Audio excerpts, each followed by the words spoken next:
وہ شے کہ جو بہت جلدی آپ کو اللہ سبحانہ و تعالیٰ سے قریب پہنچاتے، وہ ہے بارگاہ امام حسین سے اپنی گرہ کو باندھ کے رکھنا۔ بارگاہ ابا عبداللہ حسین علیہ السلام سے آپ اپنے آپ کو باندھ کے رکھیں، چاہے کوئی اہل مصائب ہیں، اہل مجلس ہیں، اہل ماتم ہیں، اہل نوحہ ہیں، خدمت کرنے والے ہیں، کسی بھی حوالے سے امام حسین علیہ السلام سے اپنے آپ کو باندھ کے رکھیں۔ ویسے ہی نہیں ہے کہ ہر شب جمعہ 1,24,000 انبیاء کربلا جاتے ہیں امام عبداللہ علیہ السلام، مل کے صلوات بھیجیں اللہم صلی علی محمد۔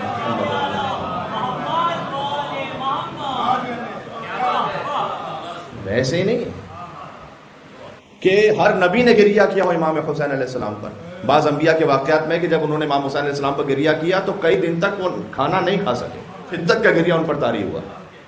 حضرت ابراہیم علیہ السلام کے واقعے کی جانب ہم نے اشارہ کیا تھا 28 رجب کی شب کی مجلس میں، کہ جب انہوں نے اپنے فرزند کو ذبح کیا اور اللہ تعالیٰ نے حضرت اسماعیل علیہ السلام کو فدیہ قرار دیا اور جان کو محفوظ رکھا ان کی، اور ابراہیم علیہ السلام چاہتے تھے کہ جو شدت غم پر صبر کرنے کا اجر ہے وہ مجھے حاصل ہو۔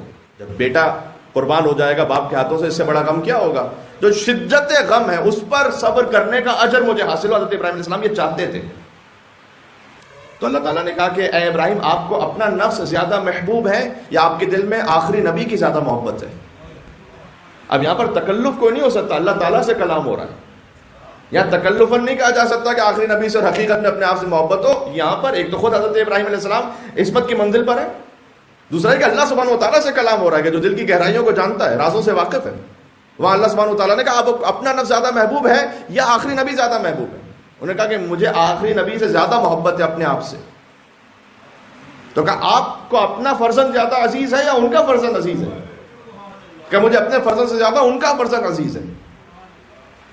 تو اللہ تعالیٰ نے کہا اے ابراہیم، آج امتحان آپ کا یہاں مکمل ہوا اور ہم نے آپ کے فرزند کو بچا لیا، لیکن جو شدت غم ہے اصل وہ اس وقت ہے کہ جب آخری نبی کے فرزند کو ظلمن شہید کیا جائے گا۔ یہاں تو ہم نے آپ کو حکم دیا تھا نا، فرق ہے یہاں تو ہم نے آپ کو حکم دیا تھا نا، وہاں پر ظلمن انہیں شہید کیا جائے گا۔ تو وہ غم زیادہ ہے یا یہ غم زیادہ ہے؟ حضرت ابراہیم علیہ السلام نے کہا پروردگار وہ غم زیادہ ہے، کہ بس اب آپ اس غم پر گریہ کیجئے۔ تو وہ جو شدت غم پر پہنچ کر آپ اللہ سبحانہ وتعالیٰ سے اجر چاہتے تھے وہ ہم آپ کو حسین پر گریہ کی وجہ سے عطا کریں گے۔ اور ابراہیم علیہ السلام نے امام حسین علیہ السلام پر رونا شروع کیا۔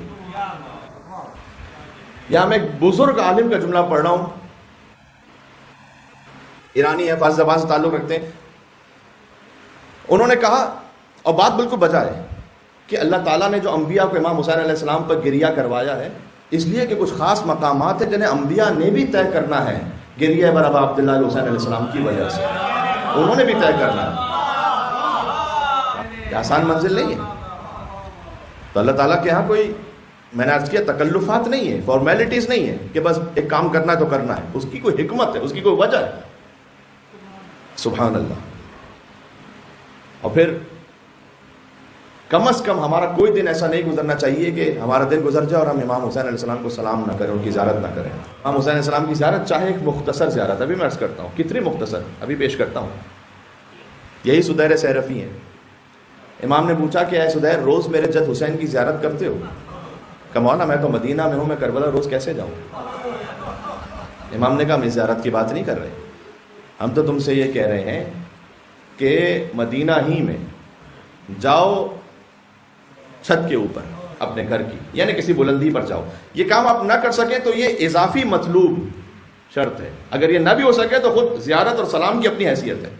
اور پھر امام نے فرمایا کہ جب کسی بلند مقام پر پہنچ جاؤ، یا کم از کم آپ زیر آسمان یہ کام کر سکتے ہیں، اور یہاں جس طرح سے گھر ہیں اس میں یہ کام آسانی سے ہو سکتا ہے کہ آپ زیر آسمان جائیں دن میں ایک دفعہ، اور امام نے کہا دائیں دیکھو، بائیں دیکھو اور اوپر دیکھو۔ یہ اس بات کی طرف رمز ہے کہ اللہ سبحانہ وتعالیٰ نے کائنات کا اختیار حسین ابن علی کو دیا، ہر جگہ ان کی رحمت ہے۔ اور اس آیت کی تفسیر ہے کہ اینما تولوا فثم وجہ اللہ، جہاں تم اپنا رخ موڑو گے تو وجہ اللہ کو پاؤ گے۔ حسین سے بڑھ کر وجہ اللہ کا مصداق کون ہے؟ اس کے کئی مصادیق ہیں لیکن حسین ابن علی سے بڑھ کے کون ہے؟ لہذا دائیں دیکھو، بائیں دیکھو، اوپر دیکھو۔ اور پھر امام نے کہا دو جملے پڑھو، السلام علیکم یا ابا عبداللہ، السلام علیکم ورحمۃ اللہ وبرکاتہ۔ یہ زیادت ختم ہو گئی۔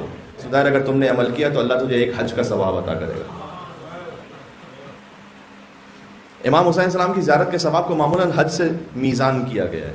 کہیں روایت میں 100 حج، 1000 حج اور مزید ہے. یہ ہر ایک کی اپنی اپنی معنویت کے مطابق ہے، جس سے جتنا یقین ہے. حج سے کیوں میزان کیا اللہ تعالیٰ جانتا ہے، لیکن بظاہر وجہ سمجھ میں آتی ہے. مثلا کیوں نہیں کہا گیا کہ جو امام حسین السلام کی زیارت کرے اسے 2 سال کے روزے کا ثواب ملے گا؟ روزے سے تعلق نہیں جوڑا گیا، نماز سے بھی تعلق نہیں جوڑا گیا، حج سے تعلق جوڑا گیا. اس لیے کہ حج وہ ایک ایسی کمپلیٹ عبادت ہے کہ جس میں عبادت کی ہر فارم شامل ہو جاتی ہے. یعنی حج میں مالی عبادت بھی ہے، مگر جسمانی عبادت نہیں ہے. حج میں آپ نے مال بھی خرچ کرنا ہے، حج میں آپ نے جسمانی عبادت بھی انجام دینی ہے، حج میں آپ نے سفر بھی کرنا ہے. حج فردی عبادت بھی ہے، حج اجتماعی عبادت بھی ہے. جیسے ہی آپ نے حج کا احرام پہنا، سینکڑوں پابندیاں آپ پر لاگو ہو جاتی ہیں. یعنی آپ آئینہ نہیں دیکھ سکتے حالت احرام میں، آپ خوشبو نہیں لگا سکتے، آپ کسی انسیکٹ کو بھی نہیں مار سکتے. اللہ تعالیٰ کہتا ہے کہ اپنا سر کھلا رکھو. اللہ تعالیٰ کہتا ہے کہ اپنے پیر جو ہے وہ خاص طرح سے اس کے شوز ہونے چاہیے، پیر کا ایک حصہ کھلا رکھو کم از کم. یعنی کیا؟ یعنی اللہ تعالیٰ حج کے معاملے میں بہت گہرائی تک جاتا ہے کہ چپل کیسی پہنی ہوئی ہے تم نے، سر تم نے اپنا کیسا رکھا ہوا ہے، خوشبو کے عالم میں کیسے سونگ سکتے ہو نہیں سن سکتے ہو. بہت ڈیپتھ میں جاتا ہے اللہ سبحانہ و تعالیٰ. اچھا غور کیجئے گا، اللہ جو اپنا امر کسی پہ کرتا ہے نا، وہ انسان پہ کرتا ہے جسے اس قابل سمجھتا ہے کہ میرے حکم کو بجا لانے کی قابلیت رکھتا ہے، قابل ہے اس کے. لہٰذا حج اتنی بڑی عبادت ہے کہ جیسے ہی حج ختم ہوتا ہے تو ایسے کہ جیسے ماں کے شکم سے ابھی متولد ہوا بچہ. یہ حدیث میں بالخصوص نئے حجاج کے لیے اس طرح سے ہے کہ جیسے ابھی وہ عرش الہی سے اترا ہو. تو حج میں بہت ساری معنویات شامل ہیں. لہٰذا امام حسین علیہ السلام کی زیارت کو حج کے ساتھ جوڑا گیا کہ جو زیارت امام حسین علیہ السلام کرے، فرمایا ایک حج، یہ بھی ہمارا حج نہیں ہے. ایک حدیث میں رسول اللہ نے کہا میرا حج ہے، میرا حج. یہ سرکار ختمی مرتبت جس کے وسیع کی ایک ضربت ثقلین کی عبادت سے افضل ہے. مجھے نہیں پتا اس کے حج کا ثواب کتنا ہے. اللہ اکبر، سبحان اللہ، یا علی، سبحان اللہ، اللہم صل علی محمد و آل محمد. لہٰذا آپ کم از کم سال میں ایک مرتبہ یہ اہتمام رکھیں کہ جائیں، خود بھی خانوادے کے ساتھ جائیں، اور روزانہ کی بنیاد پر یہ کام تو ضرور کیجئے کہ اگر کسی بلندی پہ جا سکتے ہیں، زیر آسمان دائیں بائیں اوپر دیکھ کر سلام پڑھیں، یہ کیجئے. اگر نہ کر سکے تو یہ اضافی شرائط ہیں، آپ خود ویسے ہی سلام کیجئے.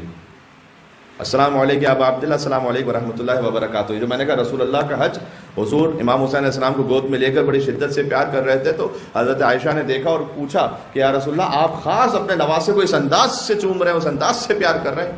تو کہا ستقتلہ امتی، میری امت اسے عنقریب قتل کرے گی، اور جو حسین کی زیارت پر آئے اسے میرے کیے ہوئے حج کا ثواب ملے گا. تو انہوں نے پوچھا کہ آپ کے کیے ہوئے حج کا؟ تو حضور نے جواب دیا وہ حجتین، ایک نہیں 2 حج کا. کہا آپ کے 2 حج کا؟ کہا 3 حج کا میرے. پھر کہا آپ کے 3 حج کا؟ کہا نہیں میرے 4 حج کا. کہا آپ کے 4 حج کا ثواب؟ کہا میرے 5 حج کا. میرے 6 حج کا، 7 حج، 8، 9، 10، ترتیب اسی طرح سے آگے بڑھیے. کہا آپ کے 10 حج کا ثواب؟ کہا میرے 20 حج کا ثواب. آپ کے 20 حج کا ثواب؟ کہا میرے 30 حج کا ثواب. 40 حج کا ثواب، 50 حج کا ثواب، 60، 70، 80، 90 پہ جا کے حدیث رکی کہ حسین کی زیارت پر جائے اسے میرے کیے ہوئے 90 حج کا ثواب ملے گا. اللہ، یہ کیا معاملہ رکھا اللہ تعالیٰ نے امام حسین علیہ السلام کے ساتھ، کیا معاملہ. اس لیے میں کہہ رہا ہوں کہ آپ اپنی زندگی کو امام حسین السلام کی بارگاہ سے گرہ باندھ کے رکھیں. چاہے امام حسین کی زیارت کا معاملہ ہے، چاہے ان کے ذکر کا معاملہ ہے، چاہے ان کے نام پہ خدمت کرنے کا معاملہ ہے، کہیں نہ کہیں سے آپ جوڑ کے رکھیں اپنے آپ کو اور اپنے بچوں کو جوڑ کے رکھیں. ایک مرتبہ ہوتا ہے کہ خالی تھیوری بیان کی جائے، ایک مرتبہ پریکٹیکل آپ کے سامنے ہوتا ہے. یہ جن ماں باپ نے اپنے بچوں کو ذکر امام حسین سے جوڑ کے رکھا ہوا ہے، وہ یہاں اس ماحول میں رہتے ہوئے بھی ماشاءاللہ ایسے مومن ہیں کہ ایسے بچے آپ کو سب کانٹیننٹ میں بھی نہیں ملیں گے شاید. کیا نسخہ ہے؟ کوئی راکٹ سائنس نہیں ہے. امام حسین سے جوڑ کے رکھو. اس چیز کو ہم ایکسیپٹ نہیں کر پاتے. بہت سے لوگ اس کو بہت زیادہ فلسفیکل بنانے کی کوشش کرتے ہیں، بہت زیادہ مشکل بنانے کو. کوئی مشکل نہیں ہے، سادہ سا کام ہے، بہت سادہ ہے. آپ خود جوڑیں گے، اپنے بچوں کو جوڑ کے رکھیں، بس. بات واضح ہو رہی ہے عزیزوں. یہاں پر ایک بزرگ عارف ہیں، انہوں نے یہ کہا کہ یہ رسول اللہ کے 90 حج کا مطلب جانتے ہیں کیا ہوا؟ ہم اگر کوئی عمل کرتے ہیں نا تو وہ کار خیر تو کیا، لیکن کوئی گناہ ایسا کر دیا فرض کیجئے کہ جس کی وجہ سے وہ کار خیر حبط ہو گیا. قرآن میں اس کا ذکر موجود ہے کہ بعض کاموں سے آپ کے نیک عمل حبط ہو جاتے ہیں.